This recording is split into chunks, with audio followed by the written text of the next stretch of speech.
আসসালামু আলাইকুম ভিউয়ার্স, আমি তাহরা নওশর আবারও চলে আসলাম নতুন একটা ব্লগ নিয়ে। আজকের ব্লগে থাকছে 3 ফলের সমাহার। তো 3টা ফল দিয়ে আজকে কিন্তু আমি জুস বানিয়ে দেখাবো। তো অবশ্যই ভিডিও লাস্ট পর্যন্ত দেখবেন। এটা প্রথমে দেখিয়ে দিলাম আনারস, আর দিব মালটা, আর সাথে দিব লেবুর, আর তো আনারস তো থাকছেই। তো 3টা ফল দিয়ে আসলে বানাবো। খুব টেস্ট হয় এরকম যদি আমরা ঘরে বানাই। এই গরমের মধ্যে গরমে আসলে জুসগুলা খাওয়া শরীরের জন্য অনেক ভালো। তো আপনারা অবশ্যই ঘরে বানিয়ে খাবেন। আর এগুলা তো সচরাচর সবাই জানেন কিভাবে বানাতে হয়। তো আমি যেহেতু ভিডিও করি, ব্লগ করি, তো তাই আসলে আপনাদের সাথে শেয়ার করা। তো ভালো লাগলে অবশ্যই ভিডিও লাইক দিবেন, এর চেয়ে যদি বেশি ভালো লাগে তখন সাবস্ক্রাইব করবেন। এতটুকুই আসলে বলা। আসলে যার যেমন ইচ্ছা, যার যেমন রুচি। এই তো আমি আনারসটা এখন কেটে নিচ্ছি। যে আনারসের যে খোসাটা এখন আমি কেটে নিচ্ছি চাকু দিয়ে।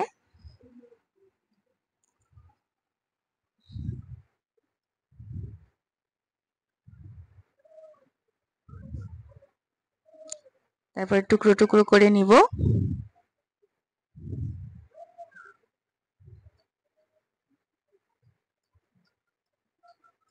আমি আনারসের জুসগুলা আমি আমার মতোই করে বানাই।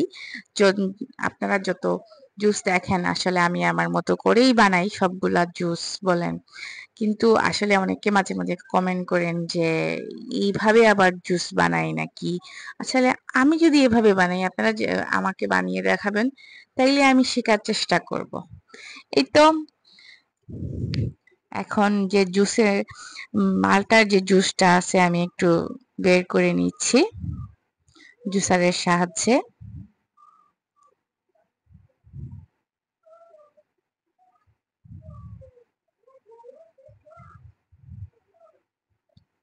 তারপরে কেটে নিব লেবু। এত টেস্ট হয় আসলে।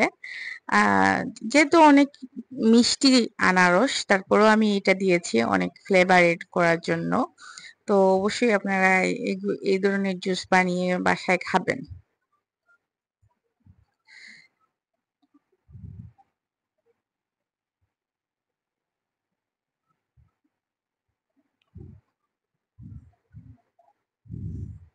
আমার কাটাকুটি প্রায় রেডি হয়ে গেছে। যেহেতু মালটা দিব তাই মালটাটাও খোসাটা ছাড়িয়ে নিয়েছি। তো এখন দিয়ে দিলাম আনারস, আর মালটার যে খোসাটা ছিল এটাও দিলাম, সাথে রসটাও দিয়ে দিলাম। লেবু আর মালটার যে রসটা সেটাও দিয়ে দিলাম, সাথে বিট লবণ দিব।